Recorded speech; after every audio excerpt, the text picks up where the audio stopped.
नमस्कार दोस्तों, आपका स्वागत है हमारे भगवद गीता ज्ञान के इस खास सेगमेंट में। आज हम अध्याय 5 के श्लोक 18 की चर्चा करेंगे, जहां भगवान श्री कृष्ण समान दृष्टि की अद्भुत शिक्षा देते हैं। तो वीडियो को अंत तक देखें और अपने जीवन में इस संदेश को अपनाने का प्रयास करें। पिछले वीडियो में हमने अध्याय 5 के श्लोक 17 में सच्चे ज्ञान और ध्यान के महत्व को समझा था। वह ज्ञान जो जीवन को सरल, शांति से भर देता है। आज के श्लोक में भगवान श्री कृष्ण कहते हैं कि सच्चे ज्ञानी ब्राह्मण, हाथी, कुत्ते या चांडाल में कोई भेदभाव नहीं करते। यह समान दृष्टि क्यों महत्वपूर्ण है और कैसे यह संदेश हमारे जीवन में शांति और सद्भावना लाता है, यही है हमारी आज की चर्चा। आइए इस श्लोक को समझें और इसे अपने जीवन में लागू करें। हम लेके आए हैं आपके लिए एक खास ऑफर। अधिक जानकारी के लिए बने रहे हमारे साथ। श्री हरि बोलो। ग्रंथराज श्रीमद् भगवद गीता जी की जय। श्री परमात्मने नमः। गीता सुगीता कर्तव्या किमन्यः शास्त्र विस्तरया या स्वयं पद्मनाभस्य मुख पद्माद्विनयः श्रिता। अथ ध्यानम्। शांताकारं भुजग शयनं पद्मनाभं सुरेशं विश्व आधारं गगन सदृशं मेघवर्णं शुभांगम। लक्ष्मीकांत कमल नयन योगिभिः ध्यान गम्यं वंदे विष्णु भव भयहरं सर्व लोकैकनाथम्। यं ब्रह्मा वरुणेन्द्र रुद्रमृतः स्तुन्वन्ति दिव्यैः स्तवैर्वेदैः सांग पद क्रमोपनिषदे गायन्ति यं सामगाः। ध्यान अवस्थित तद्गतेन मनसा पश्यन्ति यं योगिनो यस्यान्तं न विदुः सुर असुरगणा देवाय तस्मै नमः। वसुदेव सुतं देव कंस चाणूर मर्दनम देवकी परमानंदम कृष्ण वंदे जगद्गुरुम। भगवद गीता अध्याय 5 श्लोक 18। ज्ञानी महापुरुषों की समदृष्टि और स्थितिका तथा उनको परमगति प्राप्त होने का कथन। श्लोक 18। विद्या विनय संपन्ने ब्राह्मणे गवि हस्तिने शुनि चैव श्वपाके च पंडिता समदर्शिना। उच्चारण की विधि। विद्या विनय संपन्ने ब्राह्मणे गवि हस्तिनी शुनि च एव श्वपाके च पंडिता समदर्शिना। 18। पंडिता अर्थात ज्ञानीजन, विद्या विनय संपन्ने अर्थात विद्या और विनय युक्त, ब्राह्मणे अर्थात ब्राह्मण में, च अर्थात तथा, गवि अर्थात गौ, हस्तिनी अर्थात हाथी, शुनि अर्थात कुत्ते, च अर्थात और, श्वपाके अर्थात चांडाल में, भी, समदर्शिना अर्थात समदर्शी एक एव अर्थात ही होते हैं। अर्थ। वे ज्ञानीजन विद्या और विनय युक्त ब्राह्मण में तथा गौ, हाथी, कुत्ते और चांडाल में भी समदर्शी ही होते हैं। 18। व्याख्या। विद्या विनय संपन्ने पंडिता समदर्शिना। यहाँ ब्राह्मण के लिए दो विशेषण दिए गए हैं, विद्यायुक्त और विनयुक्त, अर्थात ऐसा ब्राह्मण जो विद्वान भी है और विनम्र स्वभाव वाला, ब्राह्मणपने के अभिमान से रहित भी है। ब्राह्मण होने से वह जाति से तो ऊंचा है ही, साथ ही साथ विद्या और विनय से भी संपन्न है। यह ब्राह्मणत्व की पूर्णता है। जहां पूर्णता होती है वहां अभिमान नहीं रहता। अभिमान वहीं रहता है जहां पूर्णता नहीं होती। ब्राह्मण और चांडाल में तथा गाय, हाथी एवं कुत्ते में व्यवहार की विषमता अनिवार्य है। इनमें समान बर्ताव शास्त्र भी नहीं कहता, उचित भी नहीं और कर सकते भी नहीं। जैसे पूजन विद्या विनय युक्त ब्राह्मण का ही हो सकता है, न कि चांडाल का। दूध गाय का ही पिया जाता है, न कि कुतिया का। सवारी हाथी की ही हो सकती है, न कि कुत्ते की। इन पांचों प्राणियों का उदाहरण देकर भगवान यह कह रहे हैं कि इनमें व्यवहार की समता संभव न होने पर भी तत्वतः सब में एक ही परमात्म तत्व परिपूर्ण है। महापुरुषों की दृष्टि उस परमात्म तत्व पर ही सदा सर्वदा रहती है, इसलिए उनकी दृष्टि कभी विषम नहीं होती। यहाँ एक शंका हो सकती है कि दृष्टि विषम हुए बिना व्यवहार में भिन्नता कैसे होगी। इसका समाधान यह है कि अपने शरीर के सब अंगों, मस्तक, पैर, हाथ, गुदा आदि में हमारी दृष्टि अर्थात अपनेपन और हित की भावना समान रहती है, फिर भी हम उनके व्यवहार में भेद रखते हैं। जैसे किसी को पैर लग जाए तो क्षमा याचना करते हैं, पर किसी को हाथ लग जाए तो क्षमा याचना नहीं करते। प्रणाम मस्तक और हाथों से करते हैं, पैरों से नहीं। गुदा से हाथ लगने पर हाथ धोते हैं, हाथ से हाथ लगने पर नहीं। इतना ही नहीं, एक हाथ की अंगुलियों में भी व्यवहार में भेद रहता है। किसी को तर्जनी अंगुली दिखाने और अंगूठा दिखाने का भेद तो सब जानते ही हैं। इस प्रकार शरीर के भिन्न भिन्न अंगों के व्यवहार में तो भेद होता है, पर आत्मीयता में भेद नहीं होता। इसलिए शरीर के किसी भी पीड़ित अंग की उपेक्षा नहीं होती। व्यवहार में भेद होने पर भी पीड़ा मिटाने में हम समानता का व्यवहार करते हैं। शरीर के सभी अंगों के सुख दुख में हमारा एक ही भाव रहता है। गीता 6 अध्याय का 32वां श्लोक। इसी प्रकार प्राणियों में खानपान, गुण, आचरण, जाति आदि का भेद होने से उनके साथ ज्ञानी महापुरुषों के व्यवहार में भी भेद होता है और होना भी चाहिए। परंतु उन सब प्राणियों में एक ही परमात्म तत्व परिपूर्ण होने के कारण महापुरुष की दृष्टि में भेद नहीं होता। उन प्राणियों के प्रति महापुरुष की आत्मीयता, प्रेम, हित, दया आदि के भाव में कभी फर्क नहीं पड़ता। उनके अंतःकरण में राग द्वेष, ममता, आसक्ति, अभिमान, पक्षपात, विषमता आदि का सर्वथा अभाव होता है। जैसे अपने शरीर के किसी अंग का दुख दूर करने की चेष्टा स्वाभाविक होती है, ऐसे ही पता लगने पर दूसरे प्राणी का दुख दूर करने की और उसे सुख पहुंचाने की चेष्टा भी उनके द्वारा स्वाभाविक होती है। यही कारण है कि भगवान ने यहाँ महापुरुषों को समदर्शी कहा है, न कि समवर्ती। गीता में दूसरी जगह भी सम देखने की या समबुद्धि की ही बात आई है। जैसे संबुद्धिर्विशिष्यते 6:9, सर्वत्र समदर्शन 6:29, आत्मोपमेन सर्वत्र समपश्यति 6:32, सर्वत्र संबुद्धया 12:4, सम सर्वेषु भूतेषु यह पश्यति स पश्यति 13:27 और समपश्यन ही सर्वत्र 13:28। श्री शंकराचार्य जी महाराज कहते हैं, भावाद्वैतन सदा कुर्यात् क्रियाद्वैतन न कुत्रचित्। तत्वोपदेश, भाव में ही सदा अद्वैत होना चाहिए, क्रिया, व्यवहार में कहीं नहीं। समता संबंधी विशेष बात आजकल समता पर विशेष चर्चा चल रही है। सबके साथ समता का बर्ताव करो, ऐसा प्रचार किया जा रहा है। परंतु वास्तव में समता किसे कहते हैं और वह कब आती है, इसे समझने की बड़ी आवश्यकता है। समता कोई खेलतमाशा नहीं है, प्रत्युत परमात्मा का साक्षात स्वरूप है। जिनका मन समता में स्थित हो जाता है, वे यहाँ जीते जी ही संसार पर विजय प्राप्त कर लेते हैं और परब्रह्म परमात्मा का अनुभव कर लेते हैं। गीता 5वें अध्याय का 19वां श्लोक। यह समता तब आती है जब दूसरों का दुख अपना दुख और दूसरों का सुख अपना सुख हो जाता है। गीता में भगवान कहते हैं कि हे अर्जुन, जो पुरुष अपने शरीर की तरह मेरे को सब जगह सम देखता है और सुख अथवा दुख को भी सब जगह सम देखता है, वह योगी परम श्रेष्ठ माना गया है। 6 अध्याय का 32वां श्लोक। जैसे शरीर के किसी भी अंग में पीड़ा होने पर उसको दूर करने की लगन लग जाती है, ऐसे ही किसी प्राणी को दुख, संताप आदि होने पर उसको दूर करने की लगन लग जाए, तब समता आती है। संतों के लक्षणों में भी आया है, पर दुख दुख सुख सुख देखे पर, मानस 7:38। 1. जब तक अपने सुख की लालसा है, तब तक चाहे जितना उद्योग कर ले, समता नहीं आएगी। परंतु जब हृदय से यह लगन लग जाएगी कि दूसरों को सुख कैसे पहुंचे, उनको आराम कैसे हो, उनको लाभ कैसे हो, उनका कल्याण कैसे हो, तब समता स्वतः आ जाएगी। इसका आरंभ सर्वप्रथम अपने घर से करना चाहिए। हृदय में ऐसा भाव हो कि किसी को किंचन मात्र भी दुख या कष्ट न पहुंचे, किसी का कभी अनिष्ट न हो। चाहे मैं कितना ही कष्ट पाऊं, पर मेरे माता पिता, स्त्री पुत्र, भाई भौजाई आदि को सुख होना चाहिए। घरवालों को सुख पहुंचाने से अपने हृदय में शांति आएगी ही।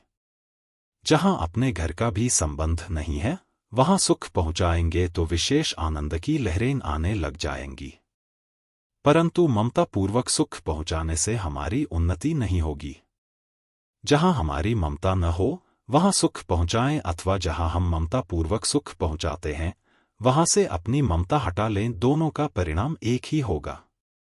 चित्रकूट में लक्ष्मण जी भगवान राम और सीता की सेवा कैसे करते हैं, यह बताते हुए गोस्वामी तुलसीदास जी कहते हैं, सेवहीं लखनऊ सिए रघुबीर ही, जिमी अबिबेकी पुरुष शरीर ही, मानस 2 142। एक अर्थात लक्ष्मण जी भगवान राम और सीता जी की वैसे ही सेवा करते हैं जैसे अज्ञानी मनुष्य अपने शरीर की सेवा करता है। अपने शरीर की सेवा करना, उसे सुख पहुंचाना समझदारी नहीं है। अपने शरीर की सेवा तो पशु भी करते हैं। जैसे बंदरी की अपने बच्चे पर इतनी ममता रहती है कि उसके मरने के बाद भी वह उसके शरीर को पकड़े हुए चलती है, छोड़ती नहीं। परंतु जब कोई वस्तु खाने के लिए मिल जाती है तब वह स्वयं तो खा लेती है, पर बच्चे को नहीं खाने देती। बच्चा खाने की चेष्टा करता है तो उसे ऐसी घुड़की मारती है कि वह चींची करते भाग जाता है। अतः ममता के रहते हुए समता का आना असंभव है। जिससे हमें कुछ लेना नहीं है, जिससे हमारा कोई स्वार्थ नहीं है, ऐसे व्यक्ति के साथ भी हम प्रेम पूर्वक अच्छा से अच्छा बर्ताव करें जिससे उसका हित हो। कोई व्यक्ति मार्ग में भटक गया है, उसे मार्ग का पता नहीं है और वह हमसे पूछता है। हम उसे बड़ी प्रसन्नता से मार्ग बताएं अथवा कुछ दूर तक उसके साथ चलें तो हमें हृदय में प्रत्यक्ष सुख का, शांति का अनुभव होगा। परंतु यदि हम जानते हुए भी उसे मार्ग नहीं बताएंगे तो हमारे हृदय में सुख नहीं होगा। यह अनुभव की बात है, कोई करके देख ले। किसी को प्यास लगी है तो उसे बता दे कि भाई इधर आओ, इधर ठंडा जल है। फिर हम अपना हृदय देखें, हमारे हृदय में प्रसन्नता आएगी, सुख आएगा। यह सुख हमारा कल्याण करने वाला है। दूसरा दुख पाए पर मैं सुख ले लूं, यह सुख पतन करने वाला है। इससे न तो व्यवहार में हमारी उन्नति होगी और न परमार्थ में। हम सत्संग का आयोजन करते हैं, उसमें आने वाले व्यक्तियों के बैठने की व्यवस्था करते हैं तो उनसे प्रेम पूर्वक कहें कि आइए यहां बैठिए। उन्हें वहां बैठाएं जहां से वे ठीक तरह से सुन सकें। वे आराम से कैसे बैठ सकें, ठीक तरह से कैसे सुन सकें, ऐसा भाव रखकर उनसे बर्ताव करें। ऐसा करने से हमारे हृदय में प्रत्यक्ष शांति आएगी। पर वहीं हुक्म चलाएं कि क्या करते हो, इधर बैठो, इधर नहीं, तो बात वही होने पर भी हृदय में शांति नहीं आएगी। भीतर में जो अभिमान है वह दूसरों को चुभेगा, बुरा लगेगा। ऐसा बर्ताव करें और चाहे कि समता आ जाए तो वह कभी आएगी नहीं। सबके हित में जिसकी प्रीति हो गई है उन्हें भगवान प्राप्त हो जाते हैं। अंते प्राप्नुवन्ति मामेव सर्वभूत हिते रता, गीता 12:4। कारण कि भगवान प्राणिमात्र के परम सुहृद हैं। गीता 5वें अध्याय का 29वां श्लोक। वे प्राणिमात्र का पालन पोषण करने वाले हैं। आस्तिक से आस्तिक हो अथवा नास्तिक से नास्तिक, दोनों के लिए भगवान का विधान बराबर है। एक व्यक्ति बड़ा आस्तिक है, भगवान को बहुत मानता है और उन्हें पाने के लिए साधन भजन करता है, और एक व्यक्ति ऐसा नास्तिक है कि संसार से भगवान का खाता उठा देना चाहता है। भगवान को मानने से और भगवान के कारण ही दुनिया दुख पा रही है, भगवान नाम की कोई चीज है ही नहीं, ऐसा उसके हृदय में भाव है और ऐसा ही प्रचार करता है। ऐसे नास्तिक से नास्तिक व्यक्ति की भी प्यास जल मिटाता है और यही जल आस्तिक से आस्तिक व्यक्ति की भी प्यास मिटाता है। जल में यह भेद नहीं है कि वह आस्तिक की प्यास ठीक तरह से शांत करे और नास्तिक की प्यास शांत न करे। वह समान रीति से सबकी प्यास मिटाता है। ऐसे ही सूर्य समान रीति से सबको प्रकाश देता है, हवा समान रीति से सबको श्वास लेने देती है, पृथ्वी समान रीति से सबको रहने का स्थान देती है। इस प्रकार भगवान की रची हुई प्रत्येक वस्तु सबको समान रीति से मिलती है। समता का अर्थ यह नहीं है कि समान रीति से सबके साथ रोटी बेटी, भोजन और विवाह का बर्ताव करें। व्यवहार में समता तो महान पतन करने वाली चीज है। समान बर्ताव यमराज का मौत का नाम है, क्योंकि उसके बर्ताव में विषमता नहीं होती। चाहे महात्मा हो, चाहे गृहस्थ हो, चाहे साधु हो, चाहे पशु हो, चाहे देवता हो, मौत सबकी बराबर होती है। इसलिए यमराज को संवर्ती, समान बर्ताव करने वाला कहा गया है। संवर्ती परित्राट, अमरकोश 1:58। अतः जो समान बर्ताव करते हैं वे भी यमराज हैं। पशुओं में भी समान बर्ताव पाया जाता है। कुत्ता ब्राह्मण की रसोई में जाता है तो पैर धोकर नहीं जाता। ब्राह्मण की रसोई हो अथवा हरिजन की, वह तो जैसा है वैसा ही चला जाता है, क्योंकि यह उसकी समता है। पर मनुष्य के लिए यह समता नहीं है, प्रत्युत महान पशुता है। समता तो यह है कि दूसरे का दुख कैसे मिटे, दूसरे को सुख कैसे हो, आराम कैसे हो। ऐसी समता रखते हुए बर्ताव में पवित्रता, निर्मलता रखनी चाहिए।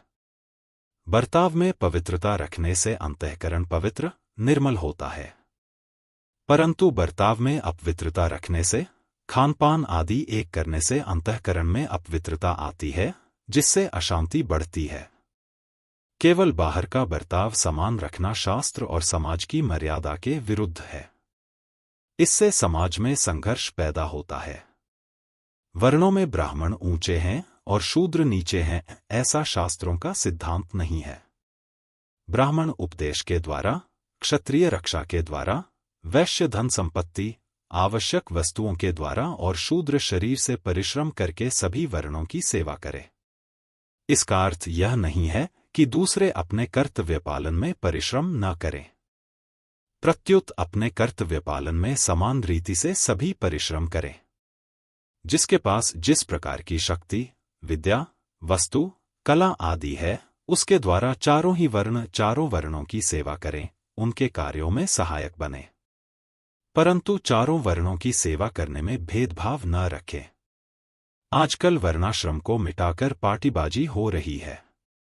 आज वर्णाश्रम में इतनी लड़ाई नहीं है जितनी लड़ाई पार्टीबाजी में हो रही है, यह प्रत्यक्ष बात है। पहले लोग चारों वर्णों और आश्रमों की मर्यादा में चलते थे और सुख शांति पूर्वक रहते थे। आज वर्णाश्रम की मर्यादा को मिटाकर अनेक पार्टियां बनाई जा रही हैं, जिससे संघर्ष को बढ़ावा मिल रहा है। गांवों में सब लोगों को पानी मिलना कठिन हो रहा है। जिनके अधिकार में कुआं है, वे कहते हैं कि तुमने उस पार्टी को वोट दिया है, इसलिए तुम यहां से पानी नहीं भर सकते। माँ, बाप और बेटा तीनों अलग अलग पार्टियों को वोट देते हैं और घर में लड़ते हैं। भीतर में वैर बांध लिया कि तुम उस पार्टी के और हम इस पार्टी के। कितना महान अनर्थ हो रहा है। यदि समता लानी हो तो दूसरा व्यक्ति किसी भी वर्ण, आश्रम, धर्म, संप्रदाय, मत आदि का क्यों न हो, उसे सुख देना है, उसका दुख दूर करना है और उसका वास्तविक हित करना है। उनमें यह भेद हो सकता है कि आप राम राम कहते हैं, हम कृष्ण कृष्ण कहेंगे, आप वैष्णव हैं, हम शैव हैं, आप मुसलमान हैं, हम हिंदू हैं, इत्यादि। परंतु इससे कोई बाधा नहीं आती है। बाधा तब आती है जब यह भाव रहता है कि वे हमारी पार्टी के नहीं हैं, इसलिए उनको चाहे दुख होता रहे, पर हमें और हमारी पार्टी वालों को सुख हो जाए। यह भाव महान पतन करने वाला है। इसलिए कभी किसी वर्ण आदि के मनुष्यों को कष्ट हो तो उनके हित की चिंता समान रीति से होनी चाहिए और उन्हें सुख हो तो उससे प्रसन्नता समान रीति से होनी चाहिए। जैसे ब्राह्मणों और हरिजनों में संघर्ष हुआ, उसमें हरिजनों की हार और ब्राह्मणों की जीत होने पर हमारे मन में प्रसन्नता हो अथवा ब्राह्मणों की हार और हरिजनों की जीत होने पर हमारे मन में दुख हो, तो यह विषमता है जो बहुत हानिकारक है। ब्राह्मणों और हरिजनों दोनों के प्रति ही हमारे मन में हित की समान भावना होनी चाहिए। किसी का भी अहित हमें सहन न हो, किसी का भी दुख हमें समान रीति से खटकना चाहिए।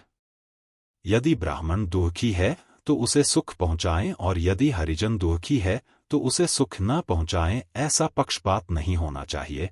प्रत्युत हरिजन को सुख पहुंचाने की विशेष चेष्टा होनी चाहिए। हरिजनों को सुख पहुंचाने की चेष्टा करते हुए भी ब्राह्मणों के दुख की उपेक्षा नहीं होनी चाहिए। इस प्रकार किसी भी वर्ण, आश्रम, धर्म, संप्रदाय आदि को लेकर पक्षपात नहीं होना चाहिए। सभी के प्रति समान रीति से हित का बर्ताव होना चाहिए। यदि कोई निम्न वर्ग है और उसे हम ऊंचा उठाना चाहते हों, तो उस वर्ग के लोगों के भावों और आचरणों को शुद्ध और श्रेष्ठ बनाना चाहिए। उनके पास वस्तुओं की कमी हो तो उसकी पूर्ति करनी चाहिए, उनकी सहायता करनी चाहिए, परंतु उन्हें उकसाकर उनके हृदयों में दूसरे वर्ग के प्रति ईर्ष्या और द्वेष के भाव भर देना अत्यंत ही अहितकर, घातक है तथा लोक परलोक में पतन करने वाला है। कारण कि ईर्ष्या, द्वेष, अभिमान आदि मनुष्य का महान पतन करने वाले हैं। यदि ऐसे भाव ब्राह्मणों में हैं तो उनका भी पतन होगा और हरिजनों में हैं तो उनका भी पतन होगा।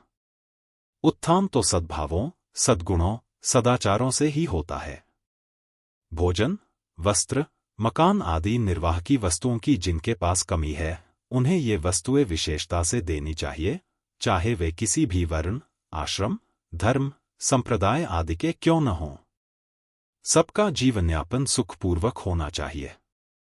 सभी सुखी हों, सभी निरोग हों, सभी का हित हो, कभी किसी को किंचन मात्र भी दुख न हो, ऐसा भाव रखते हुए यथायोग्य बर्ताव करना ही समता है, जो संपूर्ण मनुष्यों के लिए हितकर है। सर्वे भवन्तु सुखिनः सर्वे सन्तु निरामया, सर्वे भद्राणि पश्यन्तु मा कश्चित् दुःख भाग् भवेत्। परिशिष्ट भाव ब्राह्मण, चांडाल, गाय, हाथी और कुत्ताएं सभी तो हरदम बदल रहे हैं और अभाव में जा रहे हैं, पर उनमें रहने वाला जो भावरूप सत्तत्व है वह कभी बदलता नहीं, प्रत्युत नित्य निरंतर ज्यों का त्यों रहता है। ज्ञानी लोग उस सत्तत्व को ही देखते हैं। जैसे चींटी रेत में मिली हुई चीनी के दाने को पकड़कर निकाल लेती है, ऐसे ही ज्ञानियों की विवेकवती सूक्ष्म दृष्टि असत संसार में व्याप्त सत्तत्व को पकड़ लेती है। तात्पर्य है कि ब्राह्मण हो या चांडाल, गाय हो या कुत्ता, हाथी हो या चींटी, विषम से विषम प्राणियों में भी उनकी दृष्टि सदा सम ही रहती है। व्यवहार विषम, यथायोग्य होते हुए भी उनकी दृष्टि कभी विषम नहीं होती। संबंध भगवान पूर्व श्लोक में वर्णित समता की विशेष महिमा कहते हैं। कल हम अध्याय 5 के श्लोक 19 की चर्चा करेंगे, जहां समान दृष्टि से आत्मज्ञान की ओर बढ़ने का मार्ग दिखाया गया है।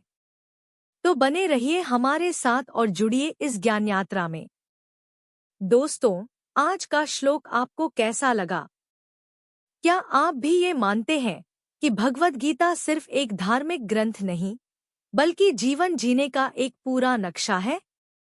अगर हाँ, तो इस वीडियो को लाइक और शेयर करके अपनी सहमति जरूर बताएं। और हाँ, आपके लिए खास ऑफर में वाउचर और YouTube प्रीमियम जीतने का सुनहरा मौका है। बस चैनल को सब्सक्राइब करके QR कोड पर जाकर अपनी डिटेल्स भर दो और कमेंट करें। अगर आपके कमेंट पर 9 लाइक्स आए तो 2 महीने का YouTube प्रीमियम आपका। क्या बात है ना? https://formsgle/cwmada7hk6zdndy6। याद रखें, हर समस्या का समाधान हमारे भीतर ही है। भगवद गीता का ज्ञान हमें यह सिखाता है कि हम कैसे अपने भीतर की शक्ति को पहचान सकते हैं और अपने जीवन को सफल बना सकते हैं। कल मिलते हैं एक और रोमांचक श्लोक के साथ। तब तक के लिए अपना ध्यान रखें और भगवद गीता की सीख को अपने जीवन में उतारते रहें। बोलो ग्रंथराज श्रीमद् भगवद गीता जी की जय। जय श्री कृष्ण।